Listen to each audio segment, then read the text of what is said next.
دے دی اور دوسری چیز لے لی. آپ نے کسی کو گندم دے دی، جو لے لیے، کسی کو کھجوریں دے دی، گندم لے لی. تو یعنی ایک جو چیز دے رہا ہوتا تھا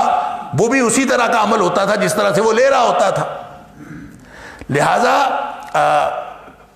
یہ بنیادی طور پر شرع، یعنی کوئی چیز ایک قبضے میں ہو اور وہ آپ کے قبضے سے نکل جائے اور دوسری چیز آپ اس کی جگہ قبضے میں لے لیں، یہ اس کا معنی ہوتا ہے. اس لیے خرید بھی فروخت بھی دونوں اس کے معنی میں شامل ہیں. لیکن ایک بڑا گتھی سلجھائی ہے امام راغب اصفہانی نے، اور عربی کے عام استعمال کے حوالے سے یہ کنفیوژن ختم ہو جاتا ہے کہ کہاں ہم نے اس کا ترجمہ بیچنا کرنا ہے اور کہاں خریدنا کرنا ہے. اور وہ امام راغب اصفہانی نے مفردات القرآن کے اندر ایک بات لکھی ہے. وہ کہتے ہیں کہ اگرچہ معنی تو اس کا دونوں ہے، لیکن جہاں کہیں یہ بیچنے کے معنوں میں استعمال ہوا ہے وہاں یہ شراء کے شکل میں اور شراء کے وزن بھی آیا ہے، اور جہاں کہیں یہ خریدنے کے معنوں میں آیا ہے وہاں یہ اشتراء آیا ہے، شراء نہیں آیا. وہاں پہ تا اس کے ساتھ شامل ہے. لہذا جہاں کہیں ان اللہ اشترى من المؤمنین، اللہ نے خرید لی ہے اہل ایمان سے، لہذا جہاں کہیں اشتراء آئے گا تو اس کا معنی خریدنا ہوگا، اور جہاں شراء ہوگا اس کا معنی بیچنا ہوگا. لہذا یہ سادہ سی نشانی ہے، ہمیں ہر جگہ پہ یہ معلوم ہو جائے گا کہ اس کا ترجمہ خریدنا کرنا ہے یا بیچنا کرنا ہے. وَشَرَوْا، اور انہوں نے بیچ ڈالا، بِثَمَنٍ بَخْسٍ، لہذا یہاں پہ امکان ہی ختم ہو گیا کہ اس کا معنی خریدنا بھی ہو سکتا ہے. دراہم معدودہ، چند درہم، گنتی کے، معدودہ کا مطلب گنتی کا، ایسے تھوڑے سے درہم، کیونکہ ان کو مسئلہ ہی کوئی نہیں تھا. وَكَانُوا فِيهِ مِنَ الزَّاهِدِينَ، کہ اس میں وہ بالکل بے رغبت تھے، بے رغبتوں میں سے تھے. ان کو کوئی رغبت ہی نہیں تھی قیمت کی طرف، تو کیونکہ مفت ہاتھ میں آیا تھا لڑکا، قیمت تو بھری نہیں تھی. تو کوئی خرید کے لایا ہوتا ہے تو اس کو پتا ہوتا ہے کہ میں نے اتنے کا خریدا، میں نے اس سے زائد میں بیچنا. اور جس کو مفت ہاتھ میں آیا اس کو کیا پرواہ ہے، جتنے بھی مل جائیں. وَقَالُوا فِيهِ مِنَ الزَّاهِدِينَ، اور وہ بالکل بے رغبت تھے، کوئی مسئلہ نہیں تھا ان کو. وَقَالَ الَّذِي اشْتَرَاهُ مِن مِصْرَ، اللہ اکبر، جس نے خریدا، اشتراہ، اب دیکھیں یہ یہاں پہ شراء نہیں ہے، اشتراہ ہے، لہذا کنفیوژن ختم ہو گیا. وقال الذی اشتراہ، وہ شخص جس نے اس کو خریدا، من مصر، مصر میں پہنچ گئے، مصر میں، اللہ اکبر، جس نے خریدا. اب یہ شخص کون تھا؟ اس کے بارے میں قرآن نے تو کچھ نہیں بتایا کہ وہ شخص کون تھا. یوں لگتا ہے کہ یہ کوئی بہرحال کوئی سماجی طور پر مقام و مرتبہ رکھنے والا کوئی شخص تھا، اور اس نے خریدنے کے بعد جو اپنے گھر گیا، لمراتی ہی، اس نے اپنے اہلیہ سے کہا، اپنی عورت سے، اکرمی مثواہ، کہ اس کو عزت اور اکرام کے ساتھ ٹھہراؤ. اکرمی، عزت دو اس کو، مثواہ، اس کے ٹھکانے میں، یعنی اس کو رہائش میں بہترین یعنی اکرام سے رکھو، عزت سے رکھو. عسیٰ ینفعنا، ہو سکتا ہے کہ یہ ہمیں فائدہ دے. او نتخذہ ولدا، یا ہم اس کو پھر بیٹا ہی بنا لیں. وکذالک مکننا لیوسف فی الارض، یوں ہم نے جگہ دے دی، قرار دے دیا، تمکین دے دی، لیوسف، یوسف علیہ السلام کو، فی الارض، زمین میں رہنے کی جگہ دے دی. ولنعلمہ من تاویل الحدیث، اور اس لیے بھی کہ تاکہ ہم اس کو سکھائیں معاملہ فہمی، باتوں کی حقیقت سکھائیں. واللہ غالب علی امرہ، اور اللہ اپنے کاموں کے اوپر غالب آنے والا ہے. ولکن اکثر الناس لا یعلمون، لیکن اکثریت لوگوں کی اس بات کو نہیں جانتی. اب یہ کون شخص تھا جس نے خریدا؟ اس کے بارے میں بائبل کہتی ہے کہ اس شخص کا نام تھا فوتیفار، اور یہ اعلیٰ عہدیدار تھا مصر کی حکومت میں، یعنی حکمران نہیں تھا مصر کا، لیکن ان حکومت کا کوئی اعلیٰ عہدیدار تھا، یا تو کوئی وزیر تھا، اور یا پھر اس کے جو ارکان دولت میں سے تھا. اور بعض نے یہ لکھا ہے کہ یہ جو شاہی باڈی گارڈز تھے ان کا سب سے بڑا افسر تھا. تو بہرحال اس کا یعنی پورے مصر کے اندر ایک بڑا ٹیکا تھا، اور ایک بڑا ایک سماجی مقام و مرتبہ رکھنے والا کوئی شخص تھا. تو اس کے گھر میں اس نے جب خریدا تو وہ دیکھتے ہی پہچان گیا کہ یہ جو لڑکا ہے غلام نہیں لگتا، یہ کسی خاندانی پس منظر کا شخص لگتا ہے، کسی بڑے خاندان کا. اور دیکھیں ایک ایسا شخص جس کو اللہ نے، نبی اکرم صلی اللہ علیہ وسلم نے فرمایا جو معراج والی حدیث ہے اس میں نبی پاک صلی اللہ علیہ وسلم فرماتے ہیں کہ میری جب ملاقات یوسف علیہ السلام سے ہوئی، سبحان اللہ، تو فرمایا اللہ تعالیٰ نے یوسف علیہ السلام کو کائنات کا نصف حسن دیا، نصف حسن حضرت یوسف علیہ السلام کو دیا۔ تو یوسف علیہ السلام اتنے خوبصورت اور پھر مستقبل میں جس نے نبی ہونا ہے اس کے چہرے پر نجابت و شرافت و سعادت اور خیر و برکت کی کتنا اظہار ہو رہا ہوگا، لہٰذا وہ ایک حکومتی عہدیدار تھا، سیانہ آدمی تھا، اور اس نے دیکھتے ہی پہچان لیا کہ یہ اتنا سستا مل گیا ہے لیکن یہ غلام محسوس نہیں ہوتا، اس کو گھر میں لے جاؤں۔ اور جا کے اس نے اپنی اہلیہ سے کہا کہ اس کو عزت کے ساتھ ٹھہرانا ہے، وقار کے ساتھ، غلاموں کی طرح نہیں ٹھہرانا۔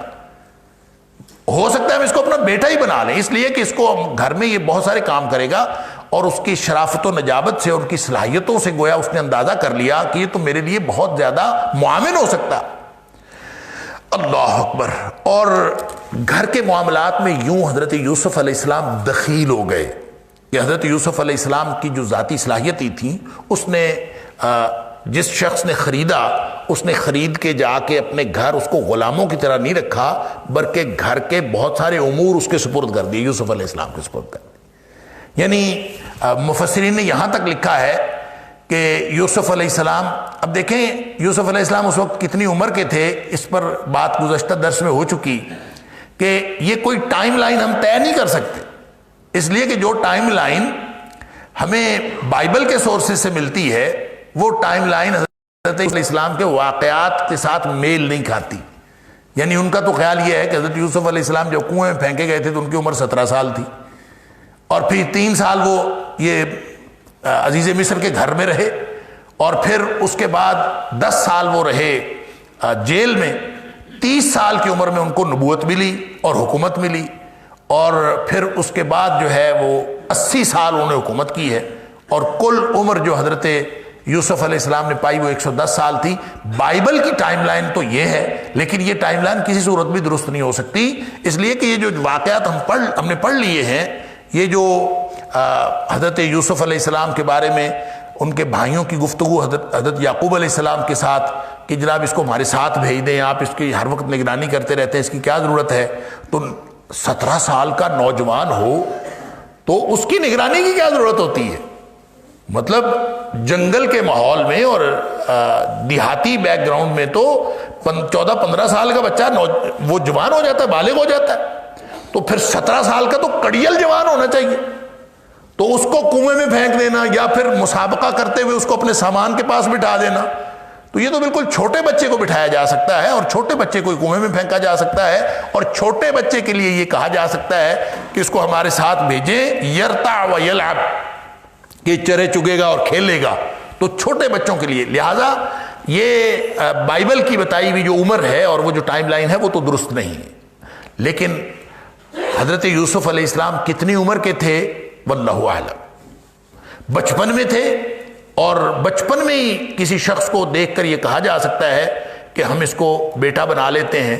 کہ ہو سکتا ہے کہ یہ ہمیں کام دے، ہم سے اس سے فائدہ حاصل ہو، اور اس کو بیٹا بنا لیتے ہیں، کیونکہ جن مقاصد کے تحت وہ اس کو استعمال کرنا چاہتا تھا اس کو یہ نظر آ رہا تھا کہ ان کے اندر اتنی خوبیاں ہیں کہ یہ میرے مقاصد پورے کر سکتا ہے، تو ہو سکتا ہے ہمیں اس سے فائدہ ہو۔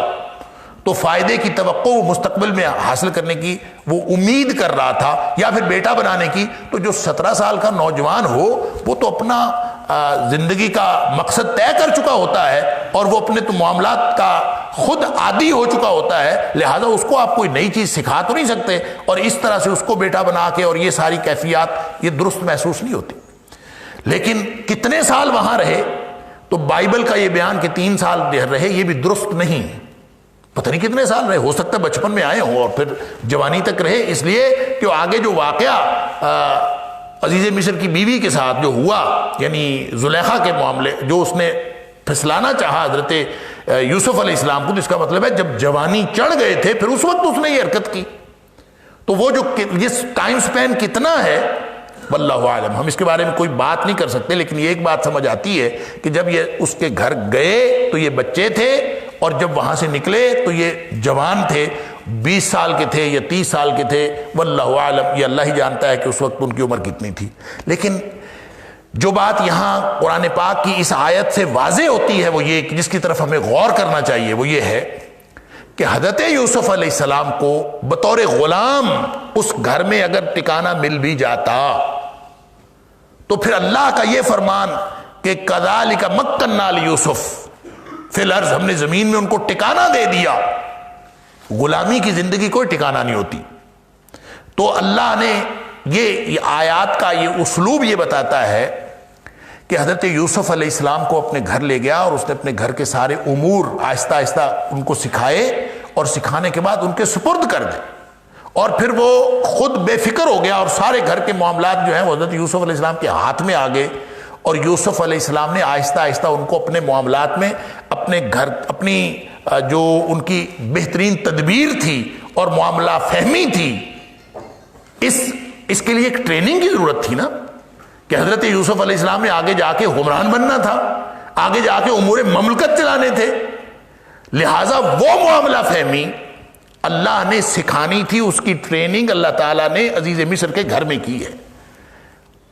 یہ جو آپ دیکھیں نا، اب آپ اس کو پڑھیں تو وَكَذَلِكَ مَكَّنَّا لِيُوسُفَ فِي الْأَرْضِ، یوں ہم نے زمین میں اس کو ٹھکانہ دیا، جگہ دی، وَلِنُعَلِّمَهُ مِن تَأْوِيلِ الْأَحَادِيثِ، اور تاکہ ہم اس کو معاملہ فہمی بھی سکھا دیں۔ گویا حضرت یوسف علیہ السلام نے جو معاملہ فہمی سیکھی ہے، جو مختلف امور کو سر انجام دینے کی جو تدبیر سیکھی ہے، اس کے اندر اس کے گھر میں جو قیام تھا اس کا بھی دخل ہے۔ اور یوں فرمایا واللہ غالب علی امرہ ولکن اکثر الناس لا یعلمون، اب اللہ اس غلامی کے طور پر بیچے جانے والے بچے سے کیا کام لینا چاہتا ہے اور کس کس طرح سے اس کی ٹریننگ ہو رہی ہے، اس کی کردار کی پختگی کو یقینی بنایا جا رہا ہے۔ اب یہ اللہ نے جو کام کرنا ہوتا ہے اللہ کر کے ہی رہتا ہے، ولیکن اکثر الناس لا یعلمون، لوگوں کو معلوم نہیں ہوتا۔ اب وہ تو بھائی تو پھینک کے چلے گئے تھے کنویں میں، ان کا خیال تھا کہ معاملہ ختم ہو گیا، اور اللہ نے جو کرنا تھا وہ ہو کے رہا۔ اب اس کو ساتھ ہی ساتھ آپ چسپاں کرتے جائیے نبی اکرم صلی اللہ علیہ وسلم کے حالات پر کہ واللہ غالب علی امرہ ولکن اکثر الناس لا یعلمون، لوگوں کو معلوم نہیں ہے، اللہ نے جو کرنا ہے وہ ہو کر رہے گا۔ اللہ نے اپنے بندے نبی اکرم محمد کریم صلی اللہ علیہ وسلم کو بھی کامیاب کرنا ہے، اور یہ ہو کر رہے، لوگوں کو معلوم نہیں ہے، یعنی اہل مکہ نہیں جانتے۔ وَلَمَّا بَلَغَ أَشُدَّهُ آتَيْنَاهُ حُكْمًا وَعِلْمًا وَكَذَلِكَ نَجْزِي الْمُحْسِنِينَ، اور جب وہ اپنے جوبن پر پہنچا، وَلَمَّا بَلَغَ أَشُدَّهُ، کمال کو پہنچا، جوانی کو پہنچا، کوئی بھی ترجمہ کر لیں، فلما بلغ اشدہ، اپنی قوت کو پہنچا، آتیناہ حکمن، ہم نے اس کو حکم عطا کیا۔ حکم کے دو معنی ہو سکتے ہیں، قوت فیصلہ بھی ہے اور اقتدار بھی ہے۔ حکم دو معنوں میں عام طور پہ استعمال ہوا ہے، یا قوت فیصلہ ہے اور یا پھر اس سے مراد اقتدار ہے۔ جب وہ اپنے جوبن کو پہنچ گیا تو ہم نے اس کو اقتدار دیا یا قوت فیصلہ عطا فرمائی، وعلما، اور اس کو علم عطا کیا، وَكَذَلِكَ نَجْزِي الْمُحْسِنِينَ، اور اسی طرح ہم نیکوکاروں کو، احسان کرنے والوں کو اسی طرح سے بدلہ دیتے ہیں۔ اب یہ والا جو فقرہ ہے اس کے بارے میں مفسرین کو مختلف قسم کا احتمال ہوا ہے۔ ایک تو احتمال اس کا یہ ہے کہ اس کا تعلق کسی کہانی کے ساتھ، اسی سیکوینس کے ساتھ ہے، اور اگر اس کا تعلق سیکوینس کے ساتھ ہو تو پھر یہاں ہمیں یہ ماننا پڑے گا فلما بلغ اشدہ، یہ قرآن حکیم میں استعمال ہوا ہے کہ کسی بھی نبی کے لیے جب استعمال ہوا فلما بلغ اشدہ، تو اس کا مطلب یہ ہوتا ہے کہ وہ عمر نبوت کو پہنچ گیا، یا پھر اس کا تعلق جوانی کو پہنچنے کے ساتھ بھی ہو سکتا ہے، یا پھر اس کا تعلق کسی ایسی عمر کو پہنچنے کے ساتھ ہو سکتا ہے جب انسان کی قوتیں بدرجہ کمال اس کو حاصل ہو جائے۔ وہ کون سی عمر ہے اس کے بارے میں ابن عباس رضی اللہ تعالیٰ کا خیال ہے کہ یہ 33 سال کی عمر، کہ 33 سال کو پہنچ گئے۔ حضرت اکرمہ رضی اللہ تعالیٰ کا قول ہے 25 سال کی عمر کو پہنچ گئے، ایک اور قول ہے 40 سال کی عمر کو پہنچ گئے۔ تو یہ ہم کچھ نہیں کہہ سکتے کہ کتنی عمر کو پہنچ گئے، اور اگر اس کو عمر نبوت کے ساتھ کریں تو اس کا مطلب ہے عمر نبوت تو 40 سال کی ہے، اور اگر حضرت یوسف علیہ السلام کو 40 سال کی عمر میں نبوت ملی ہے تو اس سیکونس میں جب کہ جو زلیخا کا حضرت یوسف علیہ السلام کو اپنی دام میں پھنسانے کی کوشش کرنا ہے وہ اس کے بعد ہے، تو اس کا مطلب یہ ہوگا کہ حضرت یوسف علیہ السلام کو اس سے پہلے نبوت مل چکی تھی، اور عمر نبوت کو پہنچ چکے تھے، تو اگر وہ 40 سال کو پہنچ چکے تھے تو کوئی خاتون بھی دنیا میں ایسی نہیں ہے کہ اگر اس کہانی کو دیکھا جائے اور جس طرح حضرت یوسف علیہ السلام کی جوانی کو قرآن واضح کر کے بتاتا ہے، اور جس طرح سے ساری مصر کی جو دیگر خواتین تھی وہ بھی حضرت یوسف علیہ السلام کے حسن سے متاثر ہو کے اپنے ہاتھ کاٹ بیٹھی تھی جو آگے آ رہا ہے، تو اس سارے سیناریو سے یہ پتہ چلتا ہے کہ حضرت یوسف علیہ السلام کی اس وقت عمر جو تھی وہ تو چڑھتی جوانی تھی، وہ ڈھلتی جوانی نہیں ہو سکتی، وہ تو چڑھتی جوانی۔ لہذا فلما بلغ اشدہ، دیکھیں اس ساری گفتگو کے تناظر میں جب آپ اس آیت کو سمجھنے کی کوشش کریں گے تو پھر یہ آیت اپنا آپ خود بتاتی ہے کیا؟ یہ اصل میں جملہ معترضہ ہے، اس کا تعلق ہے واللہ غالب علی امرہ کے ساتھ۔ یہ پیچھے جو آیا نا واللہ غالب علی امرہ، جملہ معترضہ ایسے جملے کو کہتے ہیں کہ جو چلتی ہوئی کہانی میں درمیان میں ایک ایسا جملہ آئے کہ جس کا تعلق مانوی طور پر اس سچویشن کے ساتھ ہو لیکن ظاہری طور پر اس سچویشن سے باہر ہو، اس کو جملہ معترضہ کہتے ہیں۔ آپ اگر مختلف قسم کے رذائل اخلاق کا ذکر کر رہے ہو کہ یہ بھی غلط ہے، یہ بھی غلط ہے، یہ بھی غلط ہے، اور درمیان میں آپ کہیں کہ جھوٹ نہ بولا کرو، اور پھر آپ کہتے جائیں کہ یہ بھی غلط ہے، یہ بھی غلط ہے، تو جو جھوٹ نہ بولا کرو ہے تو جملہ معترضہ کہ باقی اسلوب سے مختلف ہے لیکن اس کا معنوی طور پر تعلق اسی سیکوینس کے ساتھ ہے۔ لہٰذا آپ یہ دیکھ لیجئے کہ اب اگر اس کو ہم اس طرح سے پڑھیں گے وَلَمَّا بَلَغَ أَشُدَّهُ، کہ جب وہ اپنے جوبن کو پہنچے، آتَيْنَاهُ حُكْمًا، ہم نے اس کو عطا کیا قوت فیصلہ، وعلمًا، اور علم عطا کر دیا، وَكَذَلِكَ نَجْزِي الْمُحْسِنِينَ، اسی طرح ہم جزا دیتے ہیں محسنین کو۔ تو پھر اس کے دو معنی ہوں گے، ایک تو یہ اس کا معنی ہم نبوت نہ لیں اور عمر نبوت نہ لیں، بلکہ اس سے مراد قوت فیصلہ، نہ ہم اس سے مراد اقتدار لیں حکم سے، اور نہ ہی ہم اس کو اشدہ سے مراد عمر نبوت لیں، بلکہ اس سے مراد جب وہ بھرپور جوانی کو پہنچے تو اللہ نے قوت فیصلہ بھی عطا کر دی اور علم بھی عطا کر دیا، اور فرمایا کہ جو نیک ہوتے ہیں ان کو اسی طرح سے عطا کرتے ہیں۔ گویا یہ خصوصیت حضرت یوسف علیہ السلام کی کوئی خاص نہیں ہے، بلکہ یہ اللہ فرما رہا ہے کذالک نجزی المحسنین، دنیا کائنات میں جو بھی احسان کی روش پر زندگی گزار رہا ہوگا ہم اس کو اسی طرح عطا کرتے ہیں، اللہ کا تو قانون ہی یہی ہے۔ لہذا اس کا تعلق بالکل ایک عمومی بات کے ساتھ ہوگا، عمومی قوت فیصلہ، عمومی وزڈم، عمومی نالج، وہ علم جو امور مملکت کو چلانے کے لیے ضروری تھا وہ انہوں نے سیکھ لیا، وہ قوت فیصلہ جو امور مملکت اور انتظام سلطنت کو چلانے کے لیے ضروری تھا وہ سیکھ لیا، اس سے مراد وہ ہوگا۔ لیکن اگر اس سے مراد عمر نبوت بھی لیں اور حکم سے مراد اقتدار لیں تو پھر اس کا تعلق واللہ غالب علی امرہ کے ساتھ ہے کہ اللہ تعالیٰ نے ایک بات ارشاد فرمائی کہ دیکھو کنویں سے نکلا، وَكَذَلِكَ مَكَّنَّا لِيُوسُفَ فِي الْأَرْضِ، جو زمین میں ان کو اس کو جگہ ملی، رہنے کا ٹھکانہ ملا، اور پھر معاملہ فہمی کی توفیق بھی ملی، اور اللہ اپنے سارے کام واللہ غالب علی امرہ، اللہ اپنے کام کرنے پر غالب ہے، ولیکن اکثر الناس لا یعلمون، لوگوں کو معلوم نہیں ہے۔ ولما بلغ اشدہ، بعد میں جب جوبن پہ پہنچے، جب عمر نبوت کو پہنچے تو اللہ نے اقتدار بھی عطا کیا، یعنی ابھی تو وہ مراحل جاری ہیں، تو اللہ نے اقتدار بھی عطا کیا، علم بھی عطا کیا، اور اللہ ایسے ہی محسنوں کو عطا کرتا ہے۔ گویا یہ جملہ معترضہ ہے، یہ کہانی کے ساتھ، اس کا سیکوینس کے ساتھ تعلق نہیں ہے، معنوی طور پر تعلق ہے۔ اللہ نے جو واللہ غالب علی امرہ ہی بتایا تو اس کا تعلق ہے اس کے ساتھ کہ کس طرح اللہ نے اپنے امر پر غالب ہوا، کہ ایک وقت آیا کہ اللہ نے حضرت یوسف علیہ السلام کو نبوت بھی عطا کی اور اقتدار بھی عطا کیا۔ تو یوں اس کو آپ جملہ معترضہ سمجھ لیں گے تو پھر وہ کنفیوژن دور ہو جائے گا، نہ ہمیں عمر مقرر کرنے کی ضرورت ہے کہ کتنی عمر کو پہنچے، اور نہ ہی کوئی اس کہانی کے ساتھ اس کو فٹ کرنے کی ضرورت ہے، بلکہ اس کا تعلق تو بعد کے واقعات کے ساتھ ہے، اور یہاں اس لیے بیان کیا ہے کہ لوگوں کو پتہ چل جائے کہ کنویں میں پڑا ہوا ہو تو بھی اللہ اس کو اقتدار دینے والا ہے، عزیز مصر کے گھر میں کام کر رہا ہو تو بھی اللہ اقتدار دینے والا ہے، اور ابھی جیل میں جانے والا ہے اور جیل میں جا کے یہ پڑا رہے گا تو بھی اللہ اس کو اقتدار دینے والا ہے۔ وَلَمَّا بَلَغَ أَشُدَّهُ آتَيْنَاهُ حُكْمًا وَعِلْمًا، یہ گویا اس کا تعلق مستقبل کے ساتھ ہے، اور یہ بتانا مقصود ہے کہ کہانی جس طرح بھی آگے بڑھے، اللہ اپنے کام کے اوپر اس طرح غالب ہے کہ ایک دن اللہ تعالیٰ نے یہ سب کچھ عطا کرنا ہی ہے، اور وہ جب اپنی جوبن کو پہنچا تو اللہ نے عطا کیا. یہ ہے اس کا معنی. اللہ تعالیٰ ہمیں سمجھ عطا فرمائے. اب کہانی کو آگے بڑھایا. وراودته التي هو في بيتها عن نفسه. اللہ اکبر. وہ جو راودته التي پھسلایا اس عورت نے، هو في بيتها، اس شخص کو جس کے گھر میں وہ تھے حضرت یوسف علیہ السلام. هو في بيتها، جس کے گھر میں وہ تھے یوسف علیہ السلام. اس عورت نے عن نفسه ہی، اس کی جان سے، اس کے نفس سے اس کو پھسلایا. یہ اصل میں اس کی ترکیب سمجھ لیجئے، پھر انشاءاللہ ترجمہ سمجھنے میں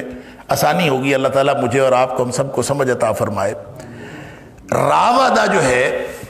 یہ وہی ہے رود سے، یہ جس کو اسی سے رادہ یریدو، ارادہ یریدو بھی اسی سے ہے. تو رود کا اصل مطلب ہوتا ہے چاہت، لہذا راودہ کا لفظی معنی ہے چاہت اور طلب. اس نے طلب کیا، چاہا، مانگا، جو بھی آپ اس میں طلب کا معنی، چاہت کی، محبت کی، جو بھی آپ کر سکتے ہیں اس کو. لیکن آپ کسی بھی چیز، ارادہ یرید بھی اسی مادے سے ہے. لیکن اس کو جب آپ یہ جب ان کے ساتھ استعمال ہوتا ہے، جیسے ان نفسہ ہی آگے جا کے استعمال ہوا ہے، راودہ عن نفسہ، راودت ہو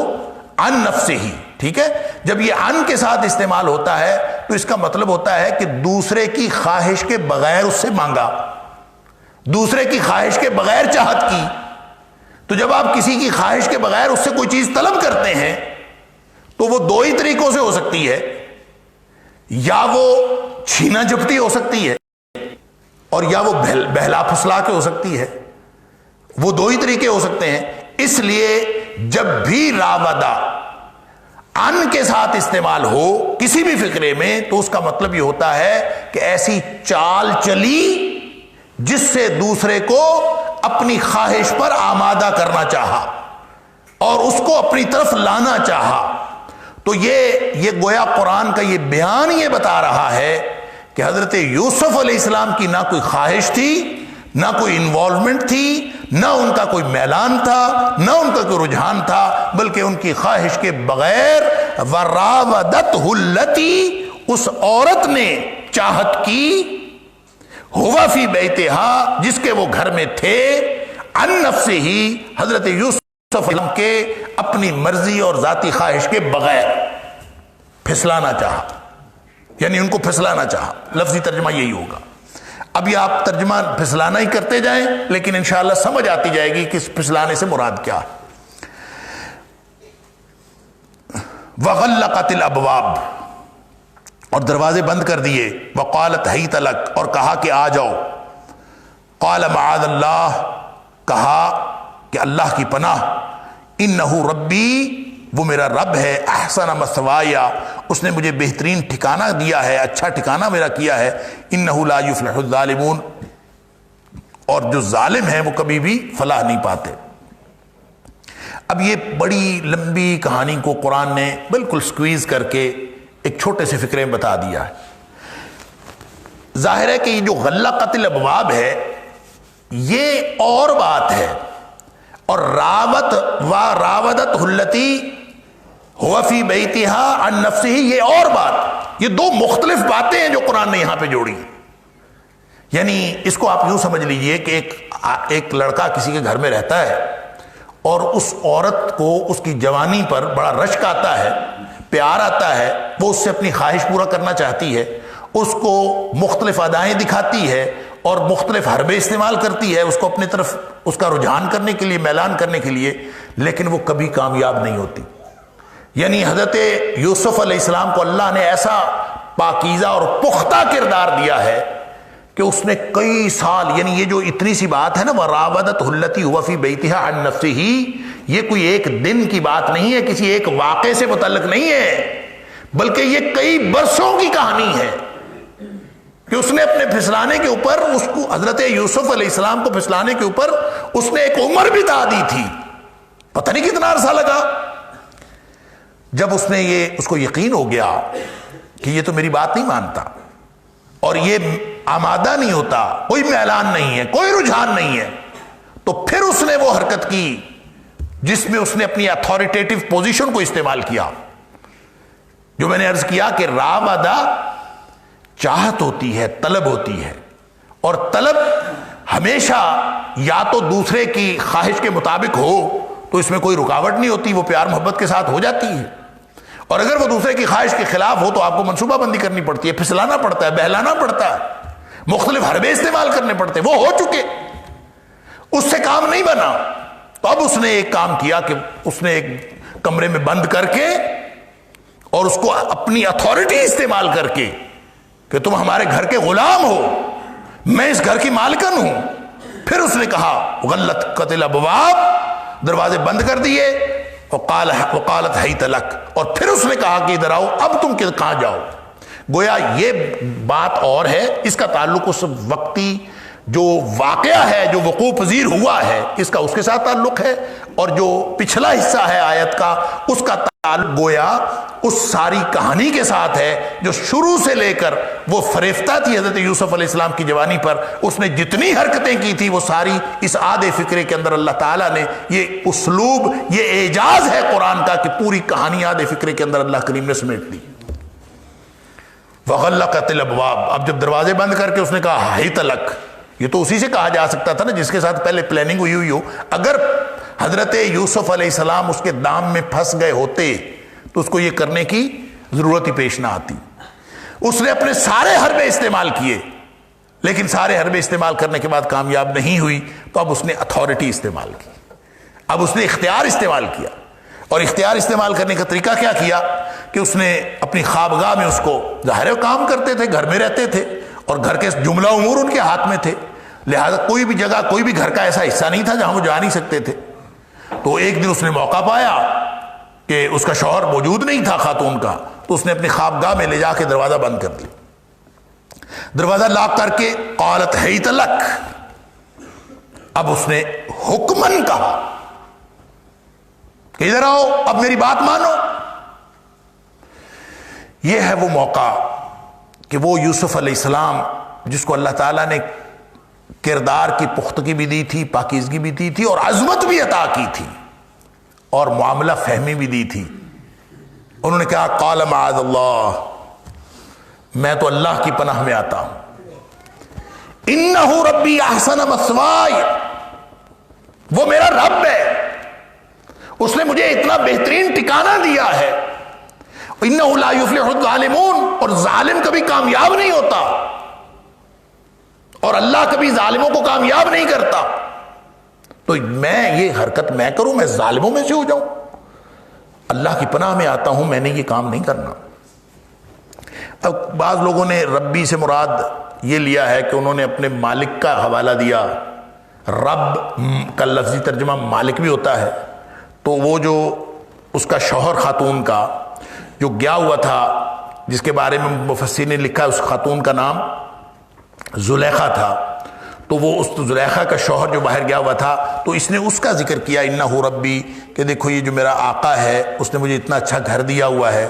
اور میں اس کے ساتھ یہ خیانت کروں. تو یہ ربی سے مراد اللہ تعالیٰ کی ذات نہیں ہے، بلکہ ربی سے مراد وہ گھر کا مالک ہے جس نے یوسف علیہ السلام کو اپنے گھر میں پورا اختیار دے کے پورا گھر کا مالک بنایا ہوا تھا.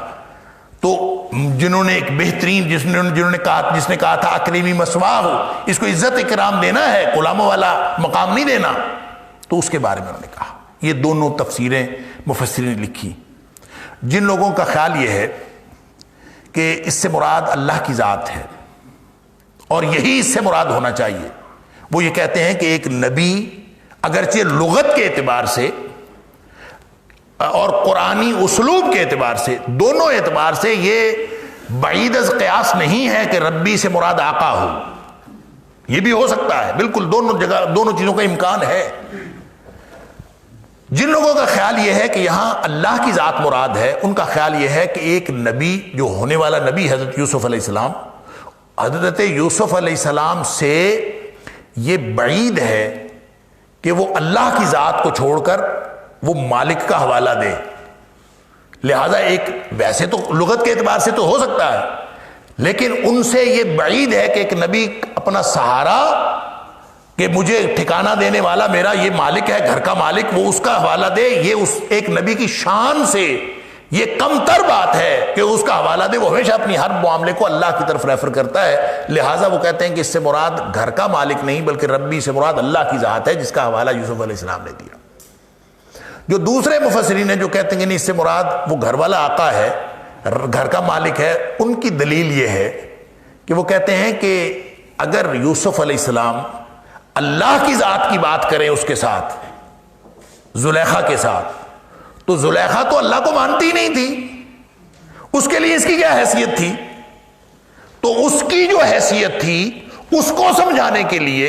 اور اس کو گناہ سے باز رکھنے کے لیے جو ضرورت تھی وہ یہ ضرورت تھی کہ اس کو سمجھایا جاتا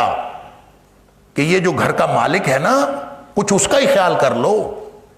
جس نے مجھے بھی اچھا ٹھکانہ دیا ہے، تو اس کی بیوی ہے اور تو اس کے اندر اس کی امانت میں خیانت نہ کرو. تو گویا اس کو سمجھانے کے لیے ضروری تھا کہ گھر کے مالک کا حوالہ دیا جاتا. لہذا دونوں اعتبار سے دونوں قسم کے مفسرین کی دلیل قوی ہے. یہ نہیں کہا جا سکتا کہ اس سے مراد